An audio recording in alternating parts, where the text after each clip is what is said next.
Hello, I'm Rochelle Riley, Director of Arts and Culture for the City of Detroit, and welcome to the Detroit ACE Honors. In 1978, the Kennedy Center began honoring all of the wonderful artists who had given lifetimes of excellence to the creative arts. This year, Mayor Mike Duggan and the City of Detroit are doing the same. So please join us as we celebrate Elizabeth Betty Brooks, David DICHIERA, Robert S. Duncanson, LEROY Foster, Tyree Guyton, Vera Heidelberg, Artis Lane, Charles McGee, Carlos Nealbach, Dudley Randall, Gretchen Valade, Marilyn Wheaton, Deborah White Hunt, Shirley Woodson, Jamon Jordan, and the Kresge Foundation.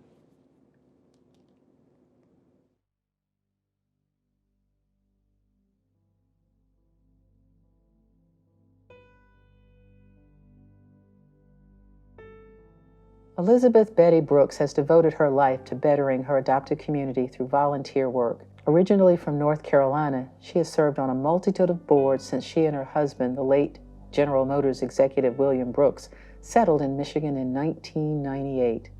Every place you live, you should call home, Betty is fond of saying. It's in you and you take it with you. We chose to stay here where my husband retired and we're very happy. And part of making Metro Detroit her home has always been giving back. And much of that giving back has been through the arts. Betty has served on many boards, including the Detroit Historical Museum, the Motown Museum, the Detroit Jazz Festival, the Detroit Institute of Arts, and on the Michigan State University College of Law Advisory Board. She has served on other boards, including the Charles H. Wright Museum of African American History, the Michigan Opera Theater, Neighborhood Legal Services, and the advisory board of the Josephine Ford Cancer Institute. She also chaired the 150th anniversary celebration of the Detroit Public Library, and she was an appointed member of the Board of Police Commissioners for the City of Detroit. If one didn't know better, one would think that Betty Brooks had discovered how to clone oneself. Betty Brooks is always smiling. She always wants to know what more she can do, and she always can do more in a day than it takes some people in a week. Life is so important, she says. A lot of times we don't live it, we just exist. If I can be a part of helping people to really live their lives, then that's where I am. And Detroit is glad that Betty Brooks is here. When you think about Detroit and when you think about art, you can't help but think about Betty Brooks. Her legacy is that she not only talked the talk, she walked the walk, and she was not afraid to fight for the community of Detroit.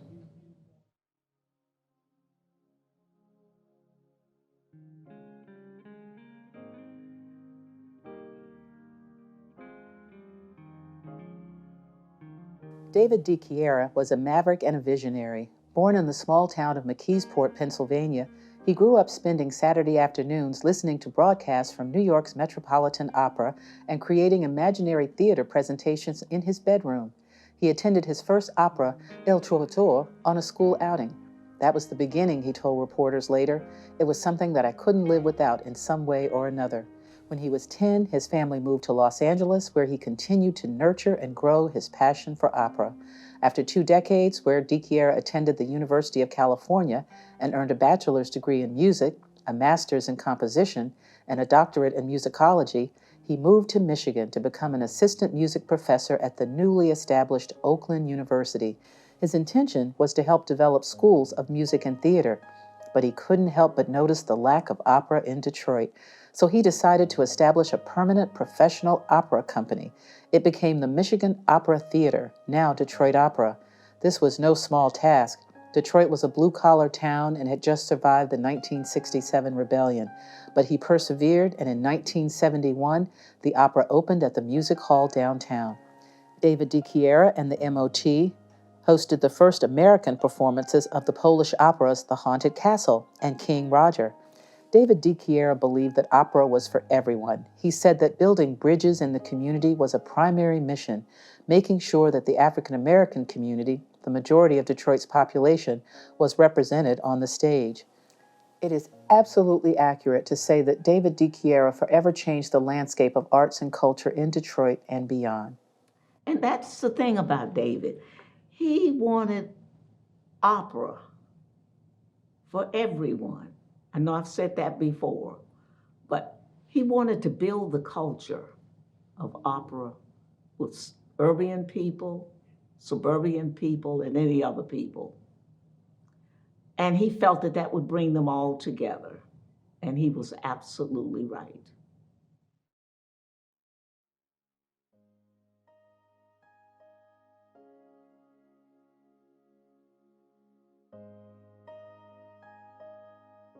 Robert S. Duncanson is known as the first African American to receive international recognition for his artistry.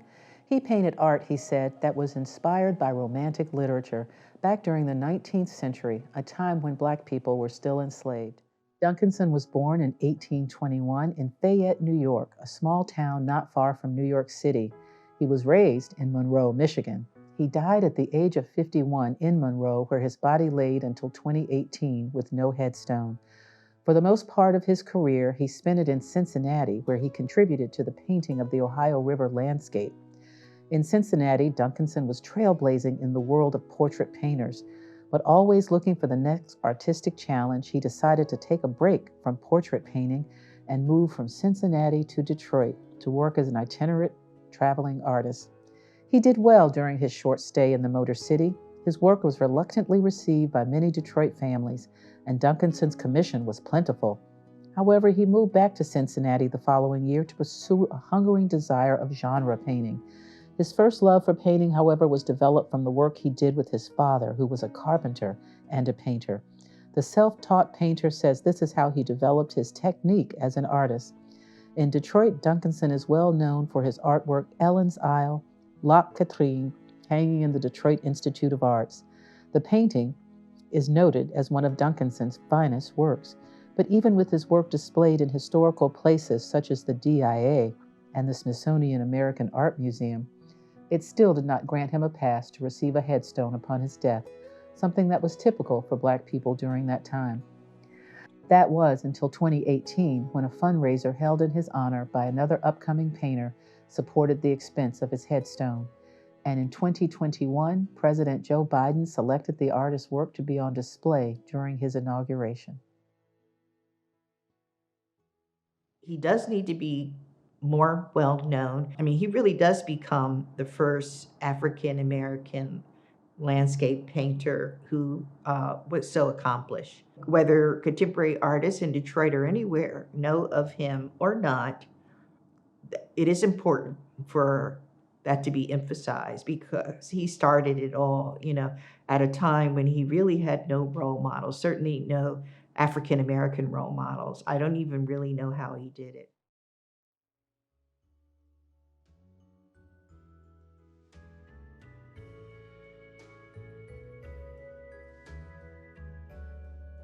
Tyree Guyton is an American neo-expressionist who is a proponent of graffiti art and who has waged a personal war on urban blight on Detroit's East Side by transforming his childhood neighborhood into a living indoor-outdoor art museum. He has drawn attention, he said, for over 30 years to the plight of Detroit's forgotten neighborhoods. That is his city. He was raised where he works, on the East Side on Heidelberg Street, the inspiration to his most famous work, the Heidelberg Project. After high school, Tyree Guyton began taking classes under respected Detroit artist Charles McGee at the College for Creative Studies.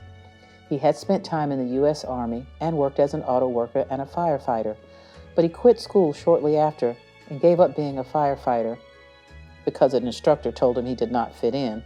And a few years later, he began his lifelong creation, the Heidelberg Project. When you come to the Heidelberg Project, I want you to think, really think, my art is a medicine for the community. You can't heal the land until you heal the minds of the people, Tyree says. His iconic, colorfully painted polka dot neighborhood, which symbolizes our society's diversity, has played a vital role in transforming the visual indignities of poverty. As he continues his life's work outside of the neighborhood, his signature work in his old neighborhood will remain as a symbol of all that Detroit has become. His legacy will be that he was probably sort of at the beginning of the public art. And and the visualization of art in the city of Detroit. Um, Nationally and internationally, he put Detroit on the map as far as for art. People came far and wide to see his artwork in the Heidelberg. I mean, that was global, and I think his legacy and his impact upon that, will last for many years to come, for hundreds of years, just for that, because people recognize Detroit as an art mecca right now, and I think he's sort of like the grandfather then to that.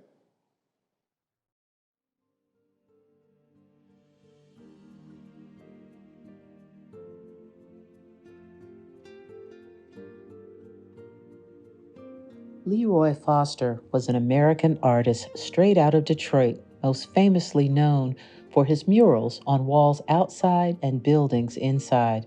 Some of his most notable work captured the pride and masculinity of Black men. Paul Robeson as Emperor Jones, the poignant, lush Summer River, and his riveting portrait entitled The Hero. He captured the joy and heartbreak of youth in his portraits, Black Baseball Player and Nobody Knows the Trouble I've Seen. Foster began his artistry at the tender age of 6. He toured Europe briefly when he was 15, and roughly 15 years later, he exhibited at the Charles H. Wright Museum.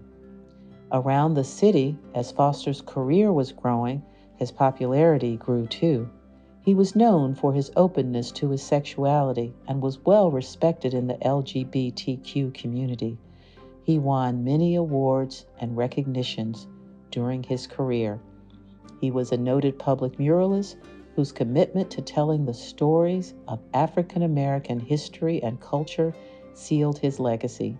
He died at Sinai Grace Hospital in Detroit in 1993 of kidney failure, but his work and popularity live on. We look at him with a great deal of respect. We look at him as he would be our Charles Wright, if you would, like one of the greatest draftsmen. I was always seeing his work. And so to me, that probably made me who I am and hungry to be more of who I am or was to become based on those experiences.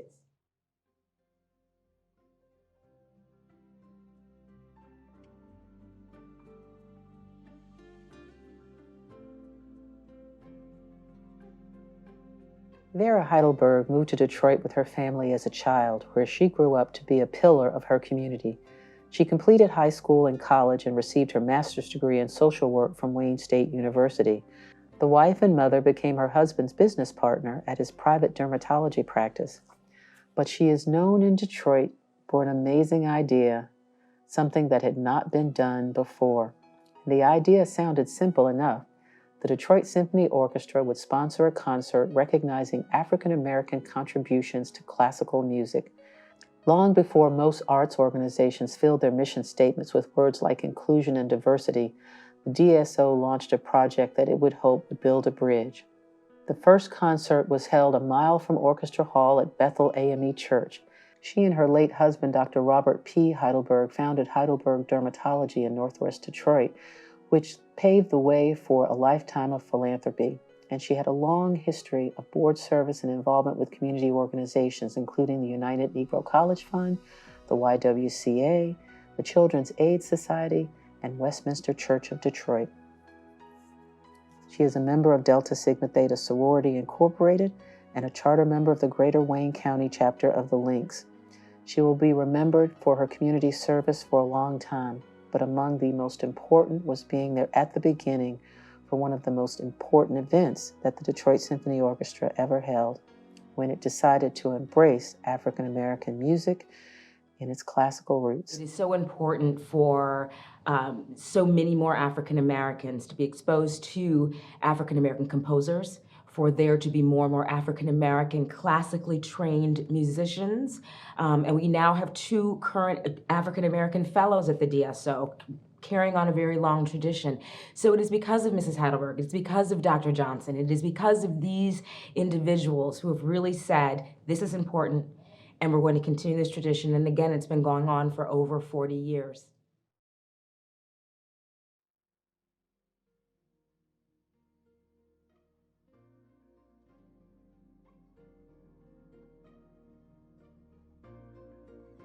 Detroit has to be excited that artist Lane has decided to finally come here to continue her work. She was born in North Buxton in southern Ontario, Canada in 1927, and when she was 2, her family moved to Ann Arbor, Michigan, where she attended school and began to distinguish herself as an artist. By 15, she was painting portraits of her classmates. She was awarded a scholarship to the Ontario College of Art in Toronto, and after graduating, she moved with him to Detroit, where the Urban League played an instrumental role in her being the first woman to be admitted to Cranbrook Art Academy. She painted the famous bronze portrait of Rosa Parks for Washington, D.C. Smithsonian Institute in 1991. During the unveiling ceremony, the mayor presented Parks with the key to the city. 2 years later, she designed the Rosa Parks Congressional Medal of Honor, and in 2009, her bronze sculpture of Sojourner Truth was put on display at the Capitol Visitors Center in Emancipation Hall. The statue was the first inside the Capitol to honor Black women. Along with bronze sculpting, Lane works in other various mediums, including sketching, oil painting, and collages. Lane is the recipient of numerous awards, including the Women for Women Award from the Martin Luther King Jr. General Hospital Foundation. Her work exists everywhere, from the Oval Office in Washington to the streets of Los Angeles. But again, she has made her way back to Detroit, and Detroit is glad that she's still here and at 94 continuing to work. It's so interesting when you step into Collected Detroit Gallery, you see this incredible depth and breadth of her art. You would think that it's a multitude of artists, and it's only one artist.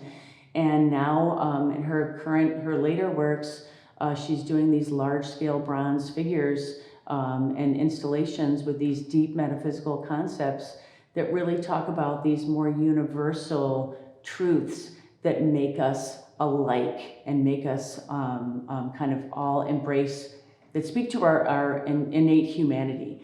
And I think that's something that I notice with artists. She's always positive. She's always looking for the deeper spiritual truth in all mankind.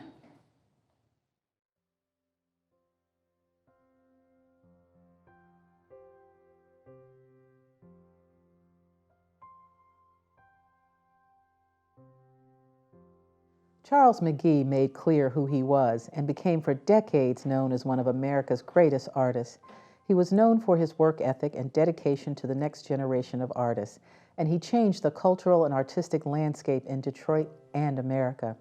Born in Clemson, South Carolina in 1924, he spent the first decade of his life working with his grandparents on their sharecropping farm. When he moved to Detroit in 1934, he hadn't any formal schooling, but he had already developed what would later become his legendary work ethic and a unique way of viewing the world around him. Eternally practical and down to earth even as a kid, he started his artistic journey when he noticed the special treatment an artistically gifted classmate got and decided he wanted the same perks. From that moment, art became his passion and focus until a family tragedy caused him to step away to help the family. He later served in the military and used the GI Bill to enroll in the old Detroit Society of Arts and Crafts, now the College for Creative Studies, where he received his degree. Charles McGee exhibited his work around the world, but he never focused solely on himself. He also molded and inspired the next generation, teaching for 18 years at Eastern Michigan University. Even after he retired, he continued to teach 1 day a week at the Birmingham Bloomfield Art Center. He also founded the Charles McGee School for the Arts and Art School for Kids. He never stopped creating and pushing himself, too. In his 70s, he completed dozens of commissions across the state and hosted numerous solo exhibitions, including at the DIA and the Marshall M. Frederick Sculpture Museum at Saginaw Valley State University. After a devastating stroke left him with a limited range of movement, he continued to create art, partnering with local artists to bring his visions to life. Charles McGee lived, breathed, and created art up until the day he died, and he never lost that work ethic and dedication to innovation and excellence.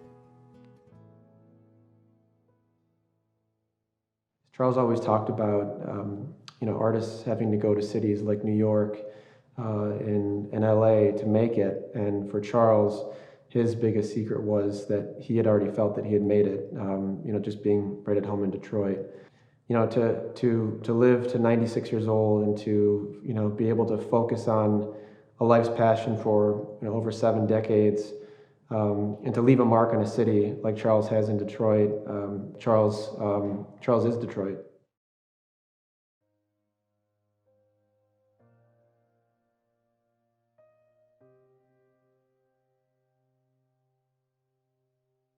Master craftsman Carlos Neal has an amazing array of art in his backyard at the Can Art Handwork Sculpture Park, but the most significant is a red sculpture that spells out, "I love the D." It's made out of found objects from an old car assembly line, and it's designed to showcase the piece's functionality and quality. And it's the German-born artist's way of honoring his adopted hometown of Detroit. Carlos was born in Germany to a German mother and an African-American soldier. Interracial marriages were illegal, so his father went back to America, and Carlos stayed behind with his mother. And it wasn't until he came looking for his father in Detroit at age 24 that he saw him again. And by then, he was a master craftsman. "I only had to see this blacksmith guy one time, strike the hammer one time," he says, of learning his craft. "It changed my life." Carlos lent his skills and talents to some of Detroit's most iconic sites, things at the Fox Theater, historic Fort Wayne, and the old City Hall building. Over the years, he began to recognize the need to preserve and keep pieces of historical Detroit buildings, such as stained glass windows, beautiful railings, and other ornate structures. He wants to pass on his skills and knowledge to those laying dormant in neighborhoods right now, having no chance of being integrated into what's going on. "The city is coming back, but we have to provide opportunities for all people," he said. He wants to provide Detroiters with the exposure he said he had at age 15 when he first saw that blacksmith putting iron in the fire and fashioning it into a beautiful object. Most important thing I've learned from Carlos is the appreciation for these arts that are on the verge of being lost. And whether it's metal making in all its forms, these are not skills that are being taught in schools these days. And Carlos is a source of great wealth of information about those metalworking skills and arts, and hopefully a bridge between the past and the future so that new generations can keep those skills.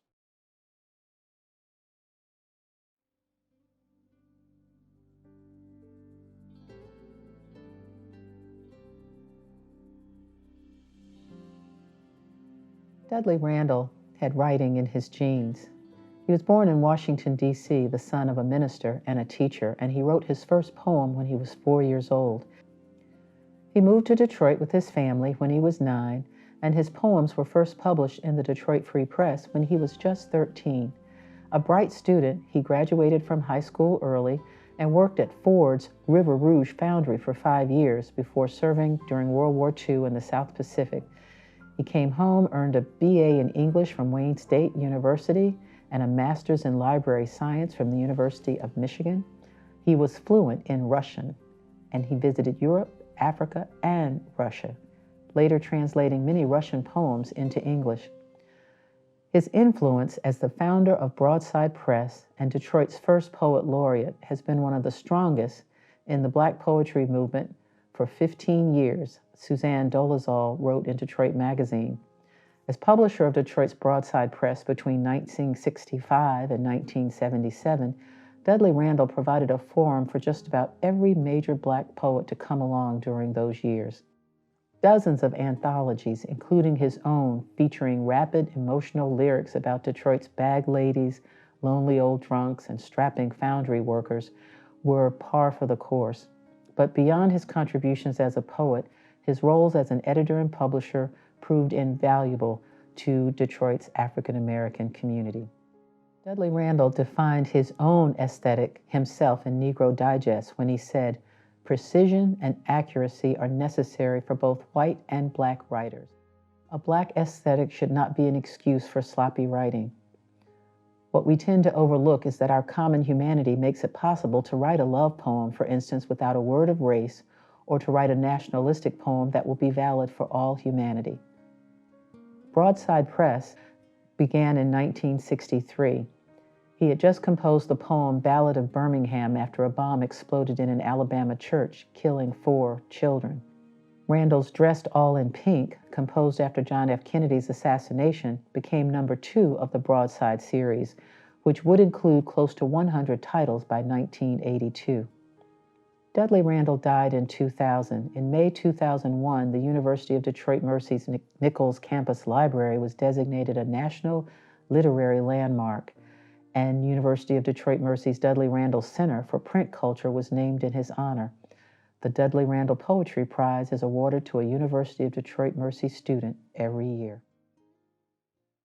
Dudley Randall is critical to the development of African American literature and also culture in a very general sense. He had a knowledge that was so extensive in terms of not just the literature itself and what fine poetry was, but he also understood what a good book looks like. And he appreciated not just the language inside the text, he also appreciated the presentation of the poetry.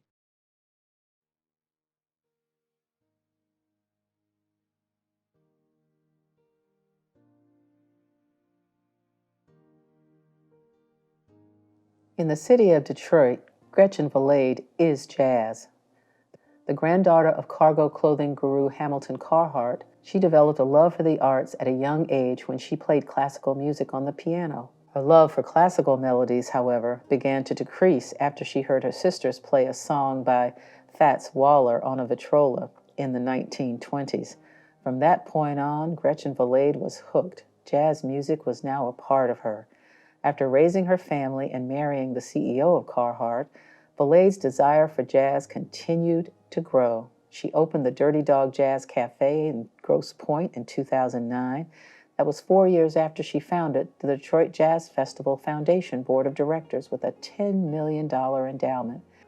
Due to her singular commitment to jazz, she has been dubbed the Angel of Jazz. Her passion, commitment, and vision are a legacy in itself. With her passion for the arts and wanting to develop new artists, she started a relationship with Wayne State University to do just that.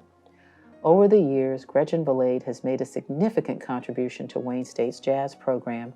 Her latest donation in 2015 supported the redevelopment of the Hillberry Theater, now the Gretchen Valade Jazz Center. And Wayne State University President M. Roy Wilson said, "Leading institutions of higher education like Wayne State must reaffirm their commitment to the arts. I am so very grateful to Gretchen for her continuing generosity." I once asked her, "Gretchen, what can I do for you?" She said, "Protect the festival, keep it free, keep it jazz." And that's been her vision from the beginning, and she wanted to be the one that set a standard that she envisions and she hopes will be protected in perpetuity for generations to come. And I believe she has made that mark.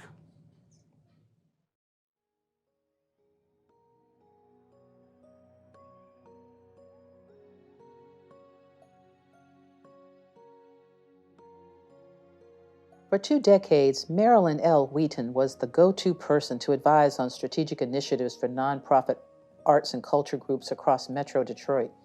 In 1981 and 1982, she coordinated all of the 50-year anniversary projects and programs for the Detroit Artists Market, including the publication by Wayne State University Press of A Partnership in Creativity, the Detroit Artists Market, 1932 to 1982. And for 7 years, she initiated numerous programs and projects that benefited individual artists, arts and cultural organizations, and city residents. She also served on an advisory board of 30 Detroiters that created the Detroit Cultural Plan. When she retired from the city, she became director of the Marshall M. Frederick Sculpture Museum at Saginaw Valley State University. She retired from the museum at the end of 2018. That meant she came full circle from her first job at the Detroit Institute of Arts in the Archives of American Art Smithsonian Institution. But Marilyn Wheaton doesn't know how to retire. She currently serves on the Pewabic Pottery Board of Trustees and the Board of Directors of the Michigan Legacy Park in Thompsonville, Michigan. She lives in the Detroit she has served so well for so long, and she has been an unselfish mentor to the current Director of Arts and Culture. And you see what's going on in our waterfront. There's arts involved in the waterfront. I mean, arts is everywhere. So Maryland has a great legacy and the ideas that she planted and the like in the city benefited from it, and I benefited from it as mayor of the city of Detroit.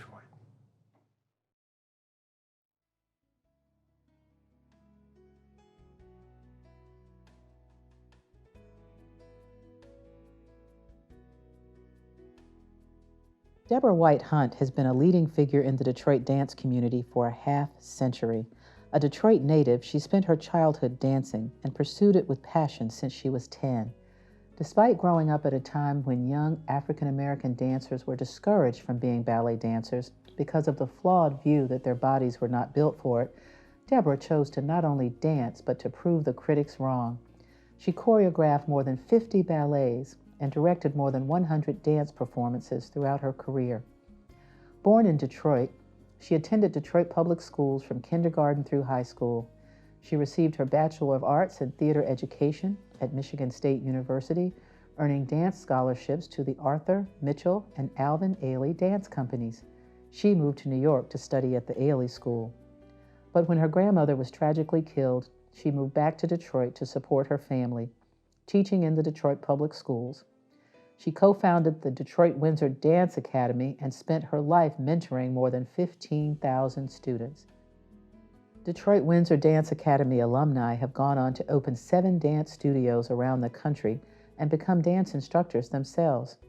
Hunt has received many accolades for her work, including being named a Kennedy Center for the Performing Arts Fellow, a Kresge Live Arts Fellow, a Michiganian of the Year awardee, and a Crane's Notable Woman in Nonprofits. But her greatest accolades, her greatest legacy, are her students who represent past and future generations of American ballet dancers.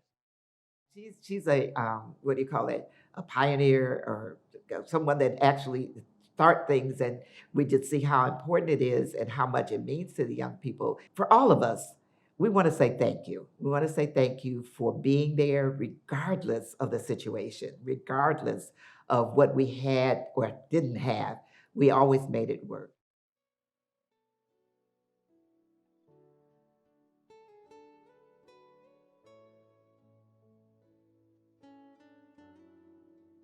Shirley Woodson is living proof that genius has no expiration date. Known the world over for her bold use of color, in her chosen hometown of Detroit, she is better known for her tireless commitment to arts education and African American artists. Recognized as a pillar of the Black arts community, she has dedicated her life to supporting those artists, and to this end, she co-founded the Michigan chapter of the National Conference of Artists in 1974. The NCA is the nation's oldest arts organization focused on nurturing, developing, and promoting opportunities for Black visual artists. Beyond her own artistic career, Woodson has dedicated her life to teaching and nurturing the next generation. She spent more than 26 years teaching art and guiding the arts curriculum for Highland Park Schools and the now defunct Highland Park Community College.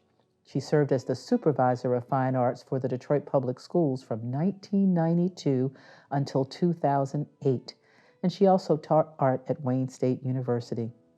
Born on March 3, 1936 in Pulaski, Tennessee, Shirley Woodson's family moved to Detroit when she was 3 months old.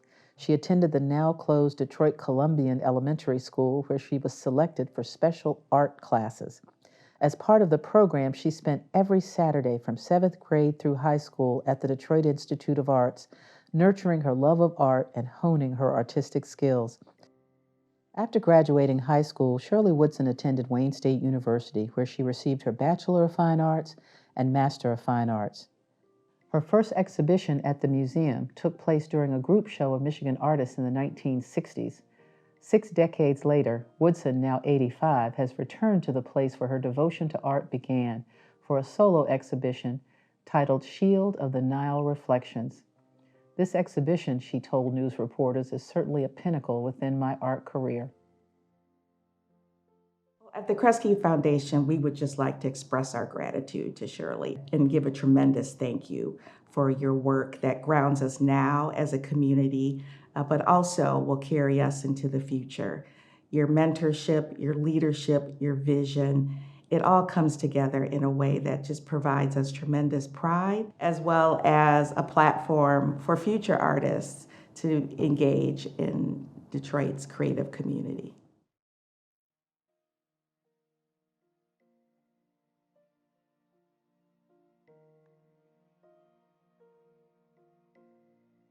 Jamon Jordan is walking history. As Detroit's first official city historian, he uses all of his skills as an educator and writer to teach about our past and what it means for our present and future.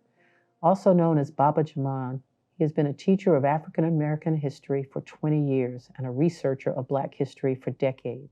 Born in 1971 and raised in Detroit and Highland Park, he has since 2013 run the Black Scroll Network History and Tours, where he leads tours and presentations on African and African American history across Detroit and throughout Michigan. He has been featured in the newspapers, on television, on C-SPAN, on NPR, and on almost every radio station. He has also led a series of Black history classes for docents and volunteers at the DIA and for executives at General Motors.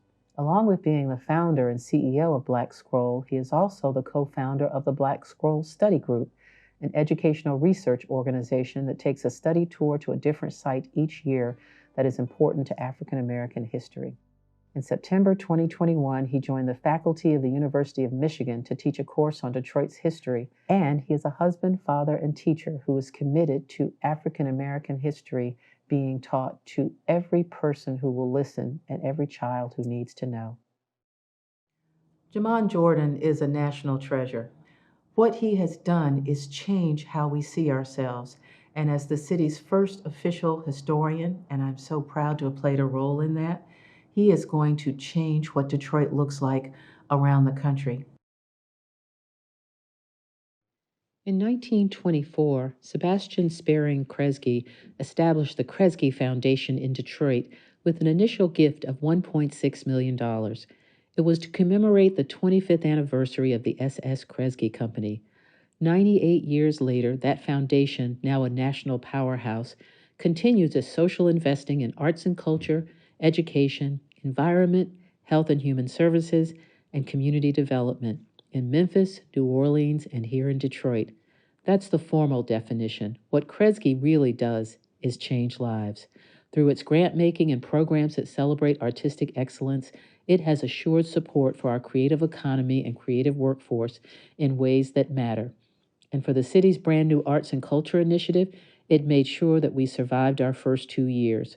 We'd like to thank Rip Rapson and Wendy Lewis Jackson, especially Wendy Lewis Jackson, who has curated Detroit's investments so lovingly, and we look forward to many more partnerships. For their dedication and contribution to the health of our arts and culture community, the Kresge Foundation is awarded a very special ACE Medal of Honor. And now, a special tribute to our ACE honorees by the Detroit Symphony Orchestra.